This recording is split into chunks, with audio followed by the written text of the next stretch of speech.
Hello, Mr. and Mrs. Cinema and Series lovers. Hope you all had a wonderful weekend with a good cinema or series content. సరే కానీ ఎలాగో video చూడడానికి వచ్చేసరిగా మన ఛానల్లో మంచి cinema and series related content వస్తూ ఉంటుంది. Miss అవ్వకూడదు అనుకుంటే కిందనే ఉన్న సబ్స్క్రైబ్ బటన్ జస్ట్ అలా క్లిక్ చేసేయండి. ఆక్వామ్యాన్ 2 రాను రాను రాజుగారి గుర్రం గాడిదయిందంట. ఈ సామెత పెద్దలు దేనికోసం కనిపెట్టారో నాకైతే తెలియదు, కానీ ఆక్వామ్యాన్ 2 సినిమాకి యాప్ట్ టైటిల్ ఇది.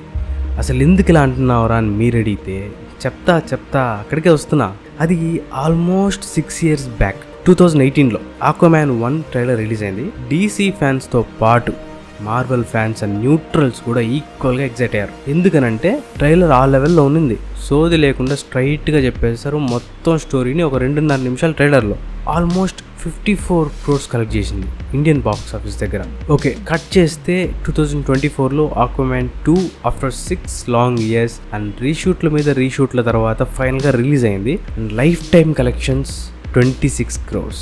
ఆల్మోస్ట్ ఫస్ట్ పార్ట్ కలెక్షన్లో హాఫ్ కూడా లేదు ఇండియన్ బాక్స్ ఆఫీస్ దగ్గర. అసలు సినిమా వర్తా కాదా అని అంటే, ఫస్ట్ పార్ట్ చూసి సేమ్ ఎక్స్పెక్టేషన్స్ పెట్టుకొని చూస్తే అట్టర్ డిసప్పాయింట్మెంట్ అవుతారు. జస్ట్ VFX కోసం చూస్తా అంటే 1 time వాచబుల్. 2 గంటల సినిమాలో ఆహా ఓహో అని చెప్పుకునే స్టోరీ కానీ పాయింట్ కానీ ఏదీ లేదు. అట్లీస్ట్ కోడాక్స్ అని ఒక క్యారెక్టర్ని లేపుతారు, పెద్ద తోపు, తురుము, దెయ్యం, ప్రేతాత్మ అని. నేనైతే లాస్ట్ వరకు వెయిట్ చేసిన. అంత పవర్ఫుల్ విలన్ని మన హీరో ఎంత టఫ్గా చంపుతాడా అని. బట్ ఎంత సిల్లీగా ఎండ్ చేసేసారంటే, కనీసం హీరోకి కాదు కదా, మన ఆక్వామ్యాన్ పక్కన తిరిగే పిలిబిత్రి చేపలకు కూడా కాంపిటీషన్ ఇవ్వలేదు మెయిన్ విలన్. అంత సిల్లీగా ఎండ్ చేసేసారు. ఫస్ట్ పార్ట్ అంతా హీరో పవర్స్ ఎలా తెచ్చుకుంటాడు, ట్రైడెంట్ ఎలా గెలుచుకొని కింగ్ ఆఫ్ అట్లాంటిస్ అవుతాడు అని సీరియస్ టోన్లో చాలా బాగా ఎమోషనల్గా చూపిస్తారు. బట్ ఇది మాత్రం 75% కామెడీ ఉంటుంది. మిగిలిన 25% ఫైట్స్ పెట్టి ప్రెడిక్టబుల్ స్టోరీ పెట్టి లాగేశారు. ఇలా అంటున్నా కదా అని పూర్తిగా వేస్ట్ అనుకోకండి. డెఫినెట్లీ DC ఫ్యాన్స్ బాగా డిసప్పాయింట్ అవుతారు.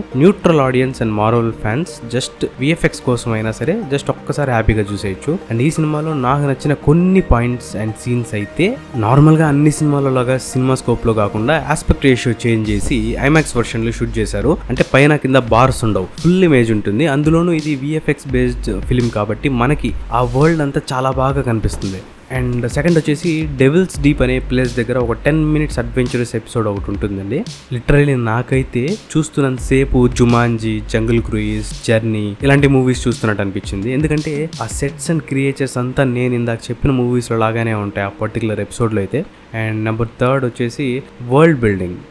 ఈ వరల్డ్ బిల్డింగ్ చాలా బాగుంది యాజ్ యూజువల్, కానీ బ్లాక్ మ్యాంటా గాడి ఆర్మీ సూట్స్ అయితే ఎందుకు ఈసారి చాలా చీప్గా కనిపించాయి. Maybe due to lighting or action choreography వల్లనేమో. ఏదో కాస్ప్లే కోసం డ్రామా కంపెనీకి వెళ్ళి కొనుక్కున్నట్టు ఉంటుంది. Number 4 colour grading. ఈ కలర్ గ్రేడింగ్ అయితే టాప్ నాచ్. అన్ని సినిమాలలోగా కాకుండా దీనికి సీక్వెన్స్ బేస్డ్ గ్రేడింగ్ ఫాలో అయ్యారు. ఒక్కొక్క సీక్వెన్స్కి ఒక్కొక్క ప్యాలెట్ కనిపిస్తూ ఉంటుంది అండ్ అన్నీ కూడా టాప్ నాచ్గా ఉన్నాయి.